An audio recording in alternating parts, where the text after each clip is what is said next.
과거에는 결혼이 장사하는 것도 아닌데 돈 얼마가 그렇게 중요한 건가 생각했습니다. 제일 중요한 건 뭐니 뭐니 해도 두 사람의 마음이라고 생각했지요. 하지만 서로 평생을 다르게 살아온 두 사람이 만나 가정을 이룬다는 게 제 생각처럼 쉽지 않은 일이라는 걸 이번 일로 깨닫게 되었습니다. 결혼은 현실이고 연애의 연장선이 아니라는 사실을 말이지요. 남편과의 연애는 길고도 길었습니다. 정말 저를 떠받들어 모셔주고 제 부탁이라면 하늘의 별도 따다가 가져다 줄 것만 같던 사람이었지요. 하지만 남편은 가족의 부탁이라면 하늘의 별은 물론이고 태양까지 가져다 줄 사람이었다는 걸 여태 모르고 살았네요. 요즘 대세는 반반 결혼이다. 남자가 집을 해와야 한다 그런 이야기. 결혼을 결심하고 난 뒤에 귀에 딱지가 않도록 들어온 말이지만 저는 친정에서 집을 해줬어요. 집 구할 때 조금 욕심을 내서 대출 1억 끼고 제가 여태껏 일하면서 모아놓은 돈까지 전부 탈탈 털어서 좋은 위치에 있는 집을 구했습니다. 결혼해도 계속 맞벌이 생활을 유지할 계획이었기에 두 사람 벌이로 대출 1억 이자 내는 거 부담 없었고 사실 대출까지 받아가며 욕심을 냈던 이유도 아파트부터 해서 그 주변 지역까지 호재가 너무 많았던지라 그냥 몇 년 살기만 해도 집값이 대출받은 돈보다 훨씬 더 많이 오를 거라는 확신이 있었거든요. 친정에서 집 하는데 돈을 다 해준 이유는 별거 없었어요. 남편과 저희 집 형편이 조금 차이가 났거든요. 하지만 친정에서도 남편이라는 사람 됨됨이 하나만 보고 결혼을 허락해주고 집을 해주시기로 결정을 하셨던 거죠. 당장 집안 형편 차이가 난다지만 저희 집이 뭐 재벌 정도 되는 급도 아니고 그냥 부모님 노후 준비 넉넉하게 되어 있고 어디 가서 아쉬운 소리 할 일은 없겠구나 싶은 정도였거든요. 그러니 당장 돈 얼마 차이 난다고 해서 무작정 결혼을 반대하기보다 남편의 사람 됨됨이를 좀 더 파악해 보기로 하셨던 것 같아요. 그리고 남자라면 모름지기 생활력이 가장 중요한 거 아니겠냐 하시며 남편의 다른 장점인 생활력에 기대를 하면서 결혼을 허락하셨던 거고요. 저희 부모님께서도 현재는 넉넉한 형편이지만 처음 결혼 생활 시작하셨을 땐 상황이 썩 좋은 편은 아니셨답니다. 어려웠던 양가 가정 형편 속에 아무 도움 없이 결혼했고 두 사람 생활력만 가지고 맨땅에 헤딩을 해서 현재까지 오게 되신 거였고요. 그러니 생활력 있는 남편에게 기대를 하셨던 거예요. 남편이 저랑 연애하던 당시에도 주말에 저랑 따로 만나는 약속이 없다거나 하면 아는 지인 가게에 나가서 일을 돕고 일당 받아오는 식으로 투잡을 뛰었고 회사 퇴근한 뒤에도 몸이 덜 피곤하면 대리운전도 나가고 배달일도 나가고 하면서 부업을 하는 식으로 돈을 모았었거든요. 홀어머니와 동생을 대신해 가장 노릇을 하느라 그런 것도 있었지만 그렇다고 해서 가족들한테 전 재산 퍼다 나르고 그러는 사람은 또 아니었어요. 비록 많은 금액은 아니었을지라도 그 어려운 상황에서도 저희 부모님이 해주신 신혼집에 혼수도 가득 채우고 리모델링 비용에 결혼식 비용까지 싹 다 남편 돈으로 할 수 있을 만큼 돈을 모아놓았었거든요. 저희 부모님도 남편의 그런 점을 높게 사셨던 것 같습니다. 그래서 결혼을 허락해주고 시작할 때 집이 있고 없는 게 차이가 클 거라며 큰 돈을 내주시면서 집을 해주셨던 거예요. 그리고 저희가 결혼 이야기가 본격적으로 나오기 시작할 때쯤 남편의 여동생 그러니까 신우 또한 취직에 성공을 하게 되면서 그동안 남편이 혼자서 해야만 했던 집안 대들보 노릇을 이어갈 필요가 없어졌고 그 부담이 사라지게 되니 저희 결혼이 정말 빠르게 진행되기 시작했어요. 결혼하면서 남편이 먼저 저에게 어렵게 꺼낸 말이 있었는데 그건 결혼을 하고 나서도 시어머니한테 용돈은 계속 드리고 싶다는 말이었습니다. 그걸 못하게 할 이유는 전혀 없다고 생각했어요. 왜냐하면 저도 똑같이 친정부모님께 매달 30만 원씩 액수 얼마 되지도 않는 돈이나마 용돈하시라고 보내드릴 계획이었거든요. 친정부모님 재산이면 안 받아도 필요 없는 돈이긴 했지만 집도 해주셨으니 저도 이렇게나마 감사함을 표현할 계획이었었어요. 그러니 제가 남편의 결정에 더더욱 반대를 할 수 없었습니다. 저는 해도 되는데 남편은 하면 안 된다고 할 수는 없었으니까요. 아무튼 남편도 저랑 비슷한 금액선에서 용돈을 드리는 걸로 그 이야기를 끝냈습니다. 그 후 저희는 결혼식을 올리고 여느 다른 사람들과 다를 바 없는 행복한 결혼 생활을 보내게 되었습니다. 결혼 후 얼마 지나지 않아서 저희 집 주변에 새로 또 지하철로선이 하나 들어온다는 호재까지 생기고 실제로 주변 지역이 많이 재개발되면서 덩달아 집값이 많이 오르게 되었어요. 그리고 저희도 저희 나름대로 알뜰살뜰하게 모아서 현금도 꽤나 모아놓은 상황이었고요. 그렇게 2년 조금 넘는 기간 동안 행복한 결혼 생활을 잘 보내고 있었는데 몇 달 전에 그 행복이 꼬이기 시작했습니다. 언젠가부터 남편이 퇴근하고 집에 오면 한숨만 픽픽 내쉬고 멍하니 생각에 잠겨있고 그랬어요. 그러다가 퇴근하고 집에서 놀고만 있는다고 뭐 돈이 하늘에서 떨어지냐며 총각대 하던 대리운전이나 배달 같은 부업을 다시 시작했어요. 퇴근하고 같이 저녁 식사를 하면서 그날 하루 어땠는지 그런 사소한 이야기 나누는 게 낙이었는데 남편은 그 소확행보다 돈이 더 중요하다고 하면서 퇴근 후에 또 일하러 나간다고 밖으로 나가버리니 저는 저 사람이 왜 저러나 싶었죠. 그러다가 결국 주말에까지 과거 나가던 지인 가게에 출근을 또 하기 시작했어요. 그렇게 되니 하루에 무슨 일이 있었는지 그런 소소한 대화를 나누기는커녕 한 집에 같이 살면서 잠만 같이 잘 뿐이지 얼굴 보기도 힘든 게 마치 룸메이트나 다름이 없더군요. 게다가 새벽 시간에 집에 돌아오는 날이 잦아지니 남편이 도어락 열고 들어오는 소리에 잠에서 깨기도 하고 평소 들어오는 시간보다 늦어지면 신경이 쓰여서 잠도 제대로 못 자고 그렇게 되더라고요. 아무리 돈이 좋아도 이건 아니다 싶어서 남편한테 우리 집값도 엄청 많이 올랐고 저금도 상당하지 않느냐. 내가 어디서 돈 더 벌어오라고 시키는 것도 아닌데 왜 그렇게 몸을 혹사를 시키지 못해 안달이냐고. 그냥 여태까지 하던 대로만 해도 우리 사는데 돈 부족할 일 없고 어려울 것도 없다고 너무 조급해하지 말라는 이야기를 꺼냈습니다. 제 말에 남편은 어디서부터 설명을 해야 할지 모르겠다며 이렇게 된 상황에 대해서 이유를 말해줬어요. 다시 부업에 투자까지 시작하게 된 자초지종에는 다른 이유가 있었던 거죠. 알고 보니 신우가 멀쩡히 잘 다니고 있던 회사에서 갑작스럽게 해고 통보를 받게 되었다고 하더라고요. 그러면서 시댁이 현재 생활고로 힘들어하고 있다는 사실을 말해주더군요. 남편이 시어머니한테 용돈을 보내고 있긴 했지만 그걸로 두 사람이 생활을 이어가기에는 턱없이 부족한 액수였던 거죠. 저희가 맞벌이하면서 생활비와 대출이자 그리고 같이 모으고 있는 적금을 제외하고 남은 돈은 서로가 각자 관리를 하고 있던 상황이었어요. 남편 월급이라고 해봐야 월 300 중반 정도 되는 돈이었는데 그 돈으로 공동으로 내는 돈 다 내고 나면 얼마 남지도 않는 상황이었거든요. 시어머니 드린다던 용돈까지 빼면 더더욱 모자랐을 거예요. 그런 상황에서 남편이 마련해야 하는 돈이 이젠 용돈 수준을 넘어서 신우와 시어머니 두 사람 생활비가 돼버렸으니 그걸 혼자 충당하려니 투잡 쓰리잡을 해도 돈이 모자라도 한참 모자랐던 상황이 돼버린 거죠. 보니까 점심도 거르고 그 돈까지 싹 다 긁어서 보내주고 그랬더라고요. 직장인 점심값 해봐야 얼마나 한다고 말이죠. 답도 안 나오는 상황이었고 결혼하면서 그만하기로 했던 대들보 노릇을 다시 하게 된 걸 알게 되니 정말 까마득했습니다. 하지만 그렇다고 당장 가족들이 밥을 굶게 생겼는데 모르는 척 하라고 할 수도 없는 노릇이었어요.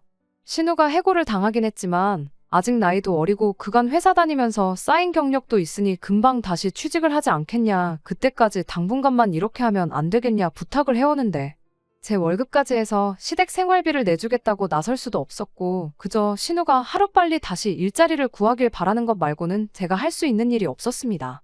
그렇게 모든 사실을 알게 되고 난 뒤 얼마 지나지 않아 신우의 새로운 소식을 듣게 되었습니다. 그 소식이 신우가 다시 취직을 해서 남편이 더 이상 투잡을 해도 되지 않아도 되는 상황이라는 소식이었다면 더할 나위 없이 좋았겠지만 그런 꿈만 같은 소식은 아니었네요. 아니, 따지고 보면 이게 꿈인가 생시인가 싶을 정도의 소식일 수도 있겠네요. 신우가 해야 할 취업은 안 하고 임신을 했다는 소식이었으니 말이죠. 신우가 결혼해서 가정을 이루고 있던 상황이라면 당연히 축하할 일이었겠지만 그게 아니니 정말 복장이 터질 노릇이었습니다. 신우의 임신 소식과 함께 알게 된 또 다른 새로운 사실이 가관이었습니다. 애초에 신우가 멀쩡히 잘 다니던 직장에서 왜 갑작스럽게 잘렸는지 항상 의문이었는데 알고 보니 해고 통보를 받은 게 아니고 신우가 자기 발로 회사를 나갔던 거였어요. 같은 회사 다니던 직장 동료와 눈이 맞았다고 하더라고요. 문제는 그 직장 동료라는 사람이 애까지 딸린 가정이 있는 남자였다는 거고요. 거의 신우가 회사 들어가자마자부터 그런 사이였던 것 같은데 결국 꼬리가 길어서 들켜버리게 되었나 보더라고요. 둘 중에 한 명이 회사를 나가야 하는 상황이었는데 누가 시키지도 않았는데 신우가 그 사람은 지켜낼 가정도 있고 아이도 둘이나 된다고 모든 책임을 떠안고 자기 발로 회사를 그만뒀다는 거예요. 재미는 둘이서 봐놓고 그 책임은 신우 혼자 지게 되었으니 그것만 해도 답답해 미칠 노릇이었는데 더 어이없는 건 그렇게 회사까지 지 발로 그만둔 신우가 이젠 눈치 볼 게 없어서 그랬는지 회사 그만두고 나서도 그 사람을 계속 만났던 거예요. 신우 아이는 그 사람의 아이였던 거고요. 신우 소식에 시어머니는 머리 싸매고 드러누우셨고 신우는 신우대로 혼란스러워 보였습니다.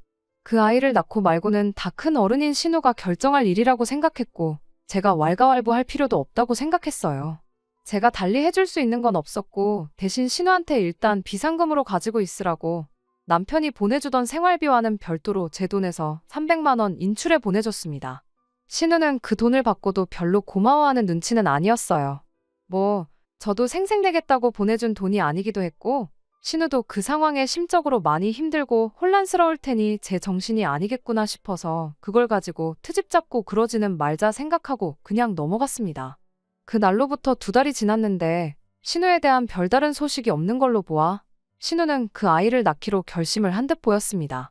하지만 저도 여기서 냉정하게 하나 짚고 넘어가야 할 일이 있었으니 그건 남편이 보내주는 생활비 문제였습니다. 남편이 몇 달 동안 투잡까지 뛰어가면서 대주던 생활비를 그만해야 될 때가 왔다는 생각이 들었거든요. 신우가 그런 결정을 내린 건 자기가 책임질 수 있으니까 가족들과 아무런 상의도 없이 그런 결정을 내렸던 거 아니겠어요? 물론 몇 배로 더 힘들게 하겠지만 가정이 있는 오빠 돈으로 자기 아이를 키울 생각은 당연히 아닐 거라 생각했고 어쨌든 시어머니가 집에 계시니 아이를 돌봐주실 수 있을 테고 신우도 알바가 되었든 새 직장이 되었든 뭐라도 시작하지 않겠나 싶었거든요. 남편한테는 신우 상황은 이해하지만 신우 애까지 우리 돈으로 키워줄 수는 없는 노릇이지 않냐며 잔인하게 들릴진 모르겠지만 이제 시댁에 생활비 대주는 건 그만했으면 좋겠다고 솔직하게 말을 했어요. 시어머니 용돈 보내드리는 것까지는 뭐라고 하지 않겠지만 그렇게 할 거면 제가 남편 통장 관리를 직접 하겠다고 말했습니다. 제가 지속적으로 확인하지 않으면 또 점심값이고 뭐고 여유자금 생기면 싹 다 시댁에 보내줄 것만 같아서 꺼낸 말이었고요. 남편도 면목이 없다면서 제 제안에 선뜻 그렇게 하겠다고 대답해왔습니다. 오히려 지난 시간 동안 시댁에 생활비 보내주는 걸 이해해줘서 고맙다고 말해줬어요. 내 가족한테 돈 주는 게 곶감냐는 식으로 나올까봐 걱정했는데 그래도 제가 이해해주고 있었다는 사실을 알고 저렇게 말하니 다행이라고 생각했고 저희도 이제 다시 정상적인 생활로 돌아가겠구나 싶었습니다. 실제로 남편도 그 이야기가 끝나자마자 부업도 그만하고 주말에 나가던 투잡도 그만뒀었거든요. 몇 달 맘고생한 만큼 다시 행복한 결혼 생활로 돌아가겠다는 생각에는 그 어떤 의심조차 들지 않는 상황이었어요. 그리고 나서 얼마 지나지 않아 친정부모님한테서 좋은 소식을 하나 듣게 되었습니다. 친정부모님께서 점 찍어둔 부동산이 하나 있는데 저희가 관심이 있다면 그걸 양보해 줄 테니 어떻게 잘 굴려보라는 연락이었어요. 결혼 생활 3년 하면서 저희 집값이 많이 오르기도 했고 저축해놓은 돈도 상당했으니 그냥 은행에 넣어두는 것보다 뭐라도 해보는 것도 나쁘지 않겠다는 생각이 들던 차여서 관심이 가더라고요. 특히나 저희 부모님이 부동산으로 워낙에 재미를 많이 보신 분들인데다가 나름대로 부동산을 고르는 데 있어서 깐깐한 기준이 있고 안목도 있으시거든요. 그런 친정부모님이 자식인 저한테 추천해주는 부동산인데 당연히 실패는 없겠다는 확신도 있었고요. 저도 무작정 부모님이 소개해줬다고 덥석 물지는 않았고 제 나름대로 이리저리 검색도 해보고 조사도 해봤는데 그 집이 보니까 남편과 제가 다니는 직장에서 지금 사는 집보다 위치도 훨씬 좋고 집을 내놓으면서 인테리어까지 싹 다 고쳐놔서 추가적으로 돈이 더 들어갈 것도 없었어요. 요즘 같은 부동산 시장에 계속해서 집값이 오르는 지역이었던 건 말할 것도 없었고 말이죠. 다만 그만큼 돈이 많이 들어가겠다 싶었는데 그래서 생각한 게 지금 사는 집은 전세로 돌리고 대출 조금 더 받아서 저희 모은 돈까지 연끌을 해보기로 했습니다. 무조건 이득이라는 확신이 있다 보니 쇳불도 당김에 빼랬다고 부동산부터 다녀와서 저희 살고 있는 집부터 내놨고 그 후에 대출을 알아보고 있던 중 시어머니한테서 전화가 왔습니다. 결혼 생활 3년 하면서 저한테 전화 한번 먼저 하신 적 없던 분한테 전화가 걸려오니 저도 무슨 일인가 싶었죠. 대뜸 저한테 물어보는 말이 살고 있는 집 전세는 나갔냐고 묻더라고요. 부동산에 내놓긴 했지만 요즘 전세 매물이 잘 빠지지도 않고 내놓은 지도 얼마 되지도 않았기에 아직 연락 온 곳은 없다고 대답했어요. 제 대답에 한껏 밝아진 목소리로 시어머니가 제게 그러면 그 집에 신혼의 부부를 살게 하면 어떻냐고 묻더라고요. 살게 해달란 말은 둘째치고 신혼의 부부라니 그게 무슨 소린가 했습니다.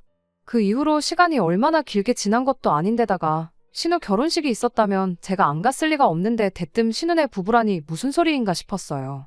자세한 이야기는 나중에 이야기해 줄 테니 일단 살게 해줄 거냐 말 거냐부터 계속 물으시더라고요. 그래서 저는 얼마까지 생각하시는가 물어봤어요. 아무리 전세라고 해도 주변 시세가 3억 중후반에서 4억 사이로 나가고 있는데 솔직히 조금 의아하긴 했죠. 저희 집에 전세로 들어올 정도면 사실 조금 외곽이나 경기도권만 가도 전세 말고 매매로도 집을 구할 수 있는 큰 돈이었으니까요. 한 식구끼리 서로 돕는 거라지만 저희도 새 집 구하면서 새로 또 대출을 받게 되는데 전세가를 낮게 해주면 해줄수록 저희 대출액이 늘어나게 되는 건 당연한 일이었으니 부담스럽기 짝이 없었습니다. 그런데 이어진 시어머니 말에 제 귀를 의심할 수밖에 없었어요. 조금 무리해서라도 최대한 맞춰줘야겠구나 자포자기하고 있었는데 시어머니는 가족끼리 무슨 돈을 받냐며 애들이 무일푼이라 어디 들어가 살만한 전세보증금 모을 때까지만 살게 해주라고 너무나도 당연하다는 듯이 말해왔으니까요. 세상에 4억짜리 집에 공짜로 들어와서 살게 해달라고 할 줄은 몰랐으니 저도 모르게 큰 소리를 내며 놀라고 말았습니다. 그건 말도 안 되는 소리라고, 저희도 그 집 전세로 나가고 대출까지 받아야 새 집으로 이사가게 되는 거라고 남편이 그런 말은 안 해줬냐고 따져 물었습니다. 시어머니는 다 알고 있다고, 니들은 맞벌이 하니까 둘이서 대출을 받거나 친정에서 돈을 빌려오면 되는 거 아니겠느냐고 너무 쉽게 말을 하더군요. 더 이야기했다간 정말 안 좋은 소리까지 나올 것 같아서 일단 남편하고 상의해보겠다 말하고 전화를 끊었습니다. 상의해보겠다고 했지만 남편한테 좋게 이야기해서 거절하라고 할 심산이었어요. 그래도 시어머니인데 제가 싫은 소리 하는 것보다 남편이 좋게 말하는 게 더 나은 방법이라 생각했던 거였죠. 그리고 저녁 때가 돼서 퇴근한 남편과 있었던 일에 대해 이야기를 나눴어요. 그런데 남편도 시어머니랑 똑같은 이야기를 하더군요. 다른 사람도 아니고 내 남편한테서 생각지도 못한 대답을 듣게 되니 피가 거꾸로 솟는다는 말이 무슨 말인지 알겠다 싶을 정도로 혈압이 오르더라고요. 남편은 제 분위기를 살피더니 신우가 처한 상황이 너무 안쓰러워서 그런다며 신우 이야기를 꺼내더군요. 신우가 만나던 그 남자가 결국 지 처자식을 뒤로하고 신우랑 함께 하기로 했답니다. 그래서 시어머니가 그 둘을 두고 부부라고 했던 거고요. 그런데 문제는 그 남자 집에서 이혼을 안 해주겠다고 나왔답니다. 정확히는 이혼은 해줄 수 있지만 그럴 거면 전 재산 다 내놓고 몸만 나가라고.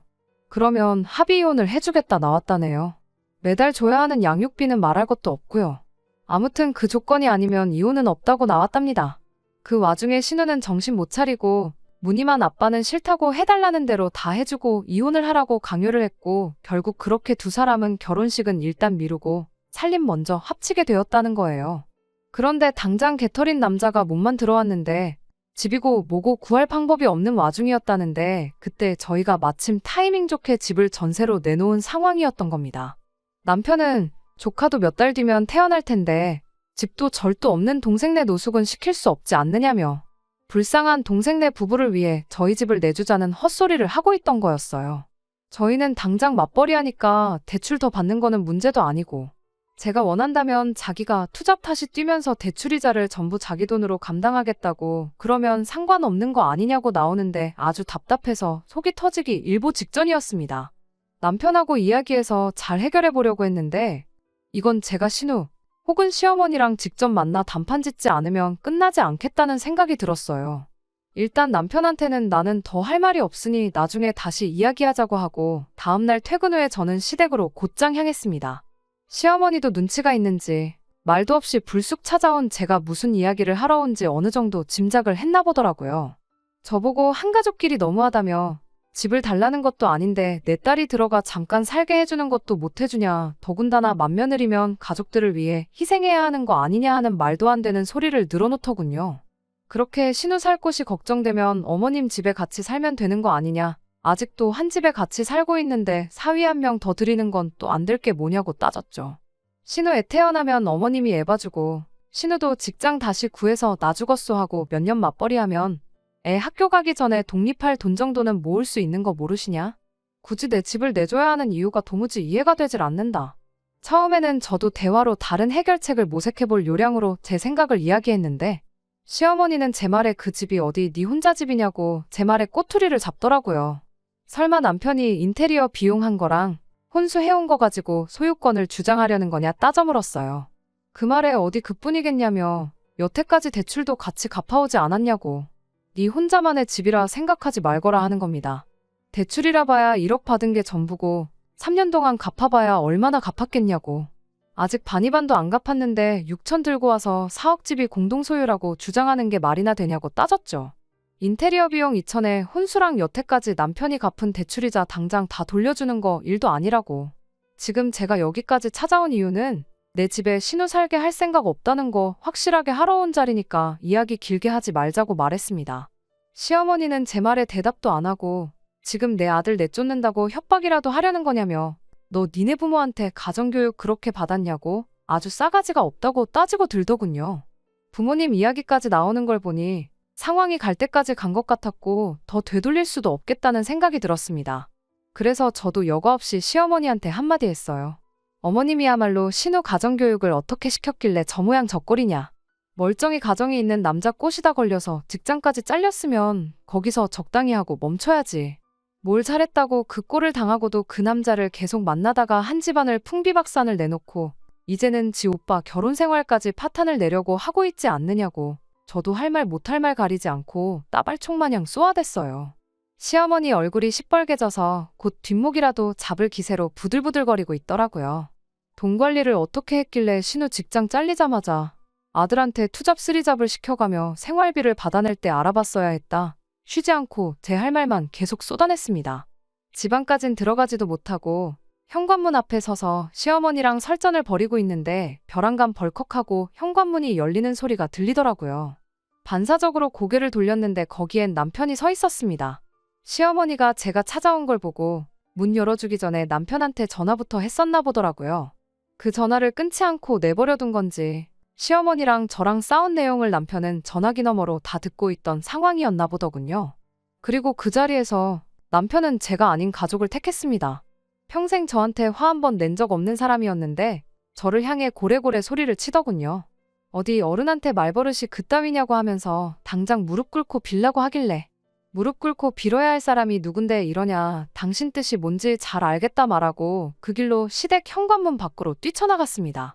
남편은 본능적으로 뭔가 잘못되었다는 걸 깨달은 건지 1분도 걸리지 않아 쫓아나와선 차가운 아스팔트에 두 무릎을 꿇고 싹싹 빌기 시작했어요. 이제 와서 무릎을 꿇는다고 뭐가 달라지겠냐, 그냥 당신은 하던 대로 가족들 대들보 노릇이나 하라 그러고 무릎 꿇은 남편을 뒤로 하고 제 갈 길을 갔습니다. 그러니 이제는 시어머니까지 쫓아나와 제 팔을 붙잡고 그제서야 없던 일로 하자면서 저보고 일단 집에 들어와서 이야기 좀 다시 해보자고 하더라고요. 더 이야기할 게 뭐가 있냐.